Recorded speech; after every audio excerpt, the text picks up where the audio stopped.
So there are a lot of Spanish-speaking people in my mission, but they all kind of congregate in the cities, and so there are a few other areas. But I remember when I was serving up in Duluth, which was several hours away from the cities, we there's this area downtown that we would frequently go and just talk to people on the streets, and the other elders the city was divided in half, and so there was another set of elders that were there, and I remember they talked to this guy, and his name was Andres, and he spoke very little English, but he was interested in learning what we had to say, and it was really fun when we found out where he lived, that he was in our area, so we got to teach him. But we went to teach him for the first time, and we realized that he was living in a homeless shelter.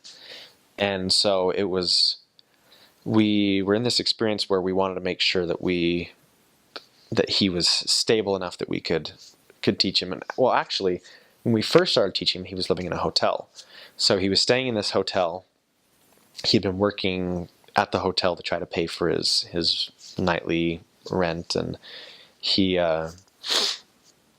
we taught him, and he was just very, very open, very receptive, and through other experiences we were able to teach him, and eventually he was asked to leave the hotel, and so he was in this homeless shelter for a little while, and that was an interesting experience, obviously teaching in that kind of environment.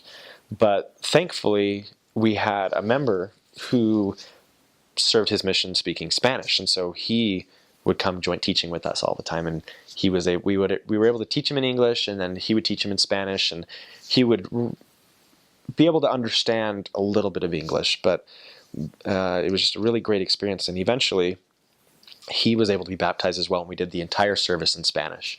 So it was really really neat and nice, I guess. We were able to get all the people that spoke Spanish in the ward to participate. So there was something that gave a few people that gave talks, and we sang the hymns in Spanish. It was just really, really special to see this man just change his life. And he eventually, shortly after he was baptized, he moved back to be with his family in Southern California.